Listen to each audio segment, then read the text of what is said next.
اللهم صل على محمد وآل محمد. اللهم صل على محمد وآل محمد.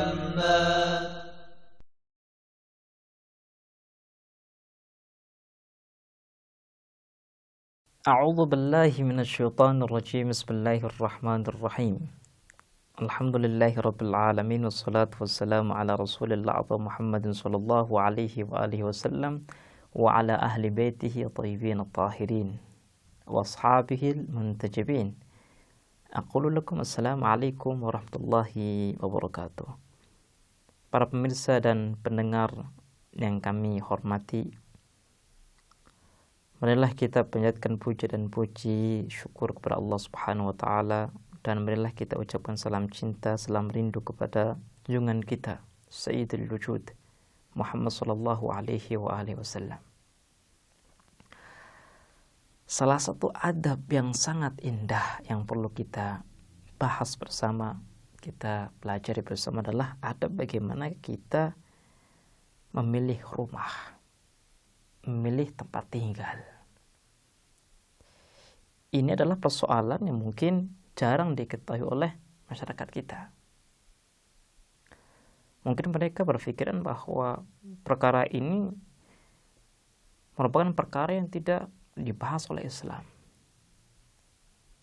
Makanya pada kesempatan yang baik ini kita berusaha untuk memberikan bagaimana Islam menjelaskan adab dan aturan yang baik ketika kita ingin memilih rumah, memilih tempat tinggal.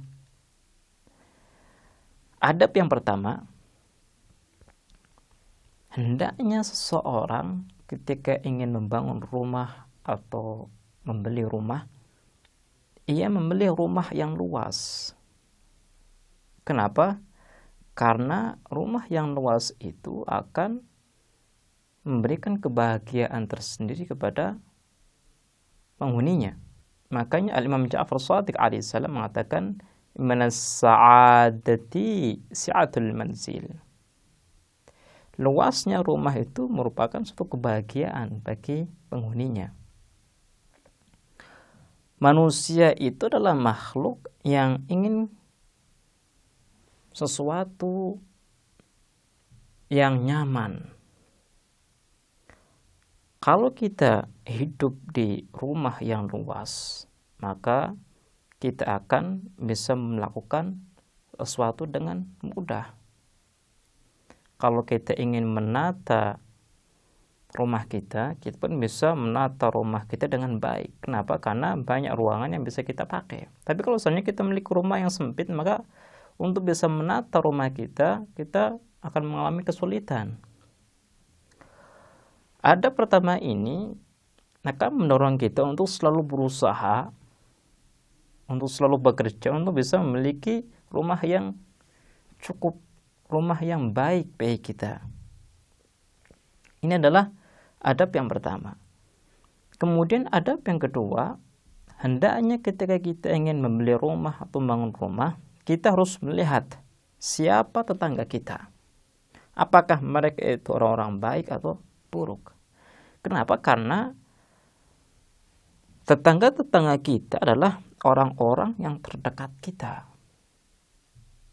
Kalau seandainya kita hidup di lingkungan yang tidak baik, maka kita pun akan terpengaruh dengan mereka. Islam sangat memberikan penekanan kepada kita untuk bisa pandai-pandai memilih lingkungan yang baik. Terus kita ingin membangun rumah. Untuk bisa mendapatkan kehidupan yang baik, untuk bisa bersosial dengan baik, maka kita harus melihat siapa tetangga kita. Terlebih lagi kalau kita sering keluar rumah dan anak-anak kita berada di rumah dan bermain dengan anak-anak tetangga. Anak-anak ini akan terpengaruh dengan lingkungan. Kalau seandainya tetangga-tetangga kita adalah orang-orang baik, orang-orang soleh, maka anak-anak kita akan menjadi orang yang soleh. Tapi sebaliknya, kalau seandainya tetangga kita itu orang yang tidak baik, maka anak-anak kita boleh jadi mengikuti akhlak mereka.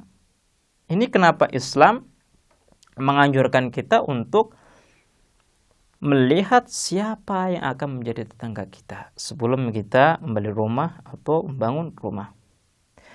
Kemudian ada berikutnya adalah hendaknya kita membeli rumah atau membangun rumah di mana rumah tersebut tidak jauh daripada tempat-tempat yang kita butuhkan. Contoh, kita membutuhkan toko. Kalau kita ingin memiliki hidup yang nyaman, kita pilih rumah yang dekat dengan toko atau dekat dengan sekolahan. Islam ketika menganjurkan seperti ini, Islam menginginkan kebahagiaan dan kenyamanan untuk kita. Kalau seandainya kita berada di satu lingkungan di mana apa-apa yang kita butuhkan bisa terpenuhi di lingkungan tersebut, maka kita akan mendapatkan kehidupan yang nyaman, kehidupan yang bahagia. Dan ada satu lagi yang perlu kita tekankan di sini.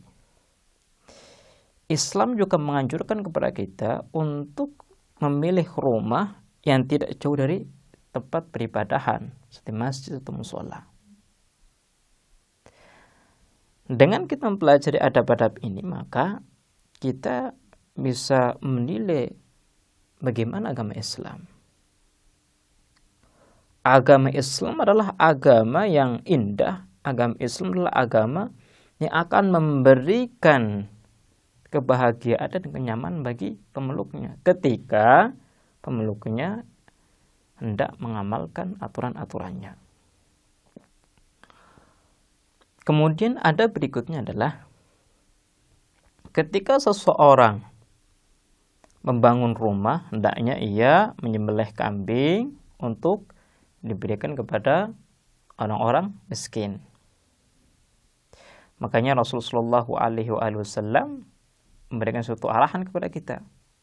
Barang siapa yang membangun rumah, kata beliau, hendaknya ia menyembelih kambing dan ia menyiapkan makanan untuk orang-orang miskin. Jadi kambing yang disembelih ini dimasak dan diberikan kepada fakir miskin. Dan Rasul menjelaskan kepada kita satu doa yang sangat-sangat indah, di mana doa tersebut berbunyi, Allahumma ithhar anni wa an ahli wa waladi maradatal jinni wa syayatin wa barik li fihi binuzuli. Ya Tuhanku, jauhkanlah diriku, jauhkanlah keluargaku, jauhkanlah anak-anakku dari keburukan syaitan, keburukan jin, dan berikanlah keberkahan kepadaku pada saat aku mendiami rumah tersebut. Ini merupakan doa yang sangat indah yang diajarkan oleh Rasulullah SAW ketika kita baru menempati rumah. Kemudian ada berikutnya adalah hendaknya kita menjaga kebersihan rumah. Setelah kita mendiami suatu rumah, maka kita harus menjaga kebersihan. Sebagaimana pembahasan kita di awal-awal bahwa kita harus menjaga kebersihan. Kenapa? Karena kebersihan merupakan suatu alamat keimanan kita. Seorang mukmin pasti menjaga kebersihan. Seorang mukmin pasti akan berpenampilan rapi, berpenampilan bersih. Apapun yang berkaitan dengan dirinya pasti akan bersih, pasti akan suci. Dan ini kita temukan di berbagai aturan yang berkaitan dengan kehidupan kita. Salah satunya adalah aturan yang berkaitan dengan rumah kita. Rumah kita akan memberikan kenyamanan, akan memberikan kebahagiaan tatkala rumah ini rumah yang bersih. Kemudian ada berikutnya adalah hendaknya ketika kita ingin pergi kita harus menutup pintu. Jangan sampai kita menjadikan rumah kita terbuka. Kenapa? Karena hal ini berbahaya. Insyaallah kita akan melanjutkan adab-adab yang lain terkait dengan bagaimana kita memilih rumah dan bagaimana kita merawat rumah dengan baik. Kita akhiri, wassalamualaikum warahmatullahi wabarakatuh.